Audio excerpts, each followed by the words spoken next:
in search of Mr. Henchard, enquiring at the fair. It was 18 years later, and where the Henchard family of three had once walked along the road to wedding prayers. Two persons not unconnected with that family walked now. Although time had moved forward, the scene looked almost exactly as it did when previously described. Even the noise from the village fairground was the same. Change was only to be seen in details. One of the two who walked on the road had been the young wife of Henchard on the previous occasion. Now her face was much thinner, her skin had changed. Her hair was beginning to lose its color.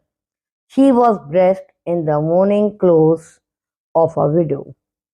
Her companion, also in black, was a young woman of about 18. A glance was enough to tell that this was Susan's grown-up daughter. Reaching the edge of the village, they followed the same road as before and went towards the fair. Here too it was clear that time had passed. Mechanical advances could be seen in the amusements, a number of which were now worked by steam. But the real business of the fair had grown much smaller. The new large markets of the neighboring towns were beginning to interfere seriously with the trade which for centuries had been done at the fair. The places for buying and selling sheep and horses took up only half as much room as before. The stalls of small traders had almost completely disappeared. The mother and daughter made their way through the crowd for a little and then stood still. "Why did we waste our time by coming here? I thought you wanted to get on," said the girl. "Yes, my dear Elizabeth Jane," explained the other, "but I just wanted to have a look here first." Why, it was here I first met Newson on a day like this. You first met father here? Yes, you have told me so before, and now he is drowned and gone from us. As she spoke, the girl drew a card from her pocket and looked at it with a sigh. It was aged with black, and written on it were the words, "In affectionate memory of Richard Newson, seaman lost at sea in the month of November 1840, aged 41 years."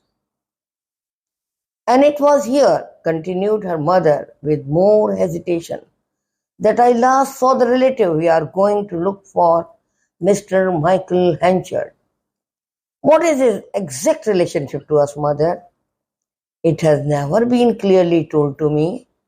He is or was, for he may be dead, a connection by marriage," said her mother deliberately. "That's exactly what you have said 20 times already," replied the young woman, looking at her mother hard. "He is not a near relative, I suppose?" "No." "He was a haymaker, wasn't he, when you last heard of him?" "He was. I suppose he never knew me," the girl innocently continued. The mother paused for a moment and answered uneasily, "Of course not, Elizabeth Jane. But come this way." She moved on to another part of the field. "It is not much use inquiring here for anybody, I should think," the daughter said as she gazed round about. "People at fairs change like the leaves of the trees, and I expect you are the only one here today who was here all those years ago." "I'm not so sure of that," said Mrs. Newson, as she now called herself, looking at something a little way off. "See there!" The daughter looked in the direction her mother indicated.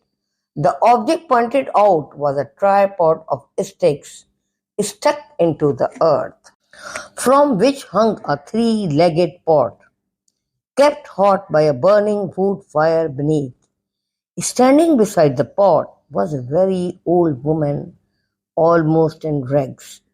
She stirred the contents of the pot with a large spoon and occasionally called out in a broken voice, "Good furmity sold here." Mrs. Goodenough remembers, it was indeed the former mistress of the furmity tent, once successful, clean, and white apron.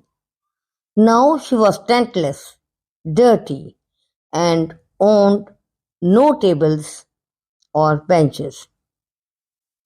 She had hardly any customers except two small dirty boys who came up and asked for a half-penny's worth, please, which she served in a couple of dirty yellow bowls. "She was here at that time," said Mrs. Newson, making a step as if to draw nearer. "Don't speak to her. It isn't respectable," said her daughter. "I will just say a word. You, Elizabeth Jane, can stay here." So the girl waited while her mother went forward. The old woman begged for her custom as soon as she saw her, and gave her a penny's worth of the furmity very gladly and when requested to do so.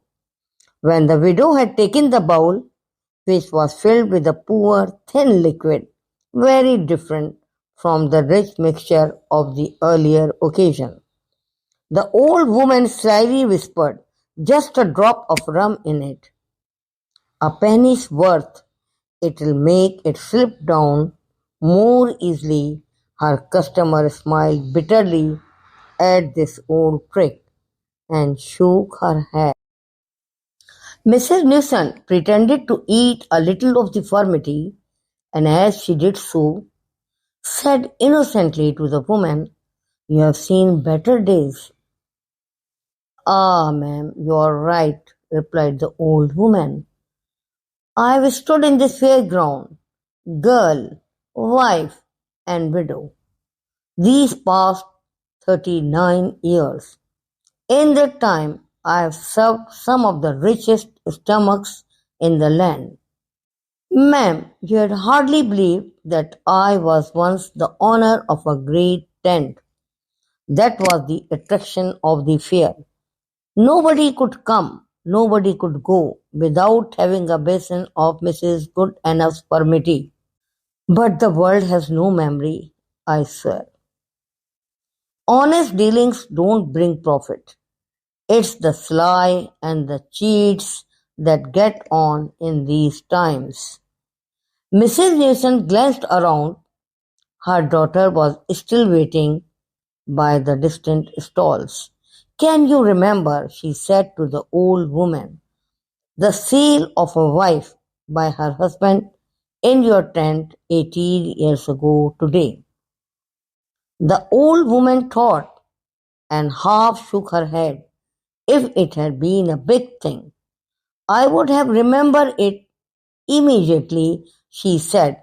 "I can remember every serious fight of married people, every murder, even every theft, at least the big ones that I have seen, but a selling, was it done quietly?" "Well, yes, I suppose so." The furmity woman half shook her head again. "And yet," she said, "I can remember a man doing something of the sort. A man in a cord jacket with a basket of tools. But Lord bless you, we don't take any notice of that sort of thing. The only reason why I can remember the man is because he came back here to the next year's fair. He told me then quite privately that if a woman ever asked for him, I was to say he had gone too. Where? To Casterbridge, he said, but I have never thought about it since. Mrs. Mason would have rewarded the old woman had she not remembered that it was she who, by selling the rum, caused her husband's disgrace. She briefly thanked her informer and returned to Elizabeth Jane. I have learned what I wanted, she said quietly. The last time our relative visited this fair, he said he was living in Casterbridge. It is a long, long way from here, and it was many years ago that he said it, but there I think we'll go.